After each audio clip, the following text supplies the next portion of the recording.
dollar, that's what I need. Hey, hey. Said I need a dollar, dollar, dollar, that's what I need. And if I share with you my story, would you share your dollar with me? InflaSHAM. Inflation? Are you seeing signs of inflation beginning to increase? We're seeing very substantial inflation. It's very interesting. We're raising prices. People are raising prices to us. It's being accepted. I mean, it's not, take home building. I mean, the cost of, we've got 9 home builders in addition to our manufacturing. InflaSHAM. It's a CorpRape scam.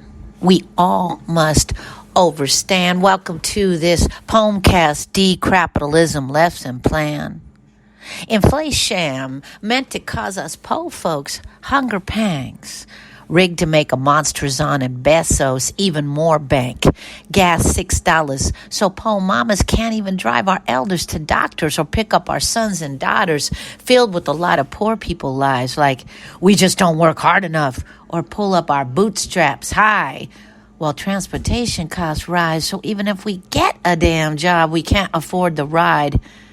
Now, vegan Nazis, yeah, we should bike and walk only. But some poor disabled workers still need our cars, homie. We can't all be Whitey rocketing to the moon and stars, taking all our stolen money up to Mars. F you and your CorpRape lies. Tyson-chicken price gouging chicken thighs. F us poor people with not enough to feed our families. F the elders, let them get on the Reno bus and gamble. We got profits to make, more poor people to break. And besides, we rich people always win any damn way. So we talk about InflaSHAM. I want to unpack the capitalist aspect of this scam. It's deep, fam. The wealth hoarders rig the prices and make us much money as the market will allow.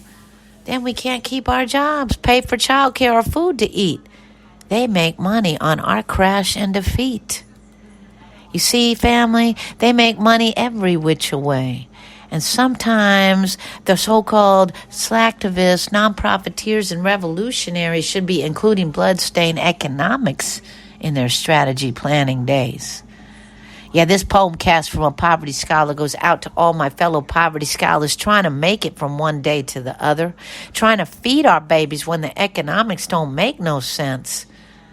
But it's also a deep lesson for everyone, poverty scholars and folks with privilege alike. InflaSHAM must be unpacked if we want to clearly overstand the capitalist crap. It ain't just the frog in the hot water accepting rising costs until they get boiled. It's the specifics about what these capitalists do with what they call the market. It's realizing that to them, we aren't humans with feelings and struggles.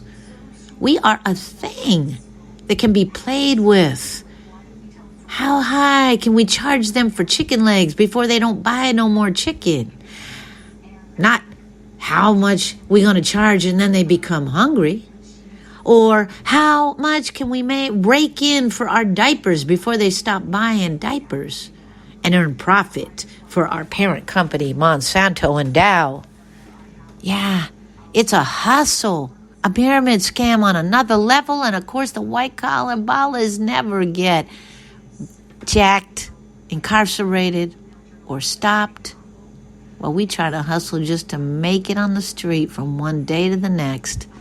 It's calculated and evil and needs to be related to any kind of our poor people resistance.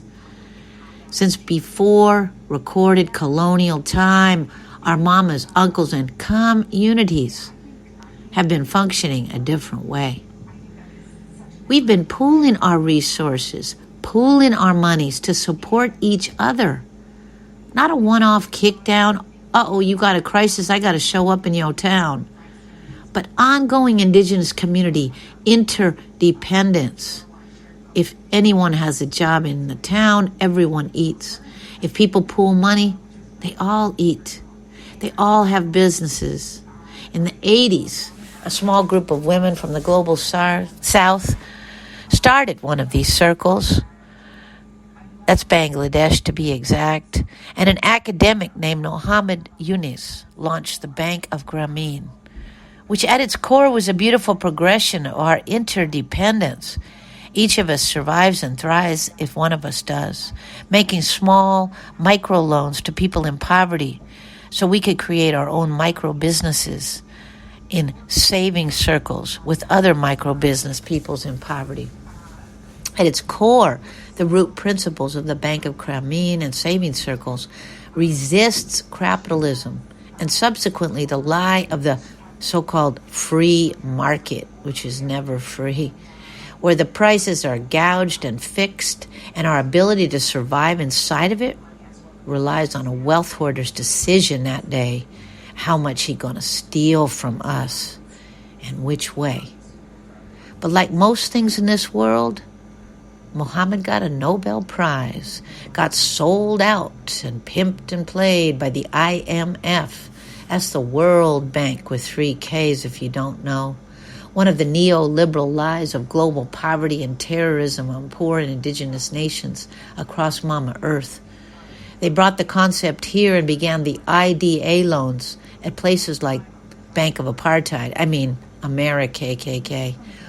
All of it is sad and pimped, and I know firsthand because me and Mama tried to get help from one of these IDAs for our micro business, selling art when we were still houseless and trying anything to be stable and roofed and housed.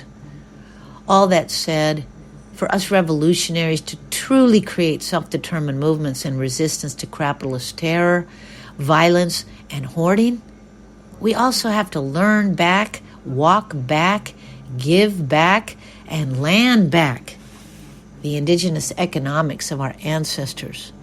No, black, brown, and indigenous capitalism isn't what I'm saying. Rather, lifting up all the micro-business owners in poverty, lifting up our fellow communities in poverty collectively so we can all survive. Not a few of us thrive. Now that's an actual resistance to the white supremacist evil that is capitalism. From street newspaper sellers to artists to shoe shiners to jardineros, gardeners, we need to take back our street corners. Because like I always say, change won't come from a savior, a pimp, or an institution. Change will only come from a poor people-led revolution. And resistance to greed is real. But family, we won't make it alone, but we can make it together. Stay tuned for our Mercadito de Cambios to bloom at homefulness into free rent spaces of bartering and support and radical sharing. And the next installation of this PoemCast, of this podcast from a poverty scholar, is on radical interdependence, led by and for poor and indigenous peoples. Time to come in and I reap what I done sown. Hey, hey. Well, let me tell you something. All that glitters ain't gold. Hey, hey. It's been a long old troublesome road, and I'm looking for somebody come and help me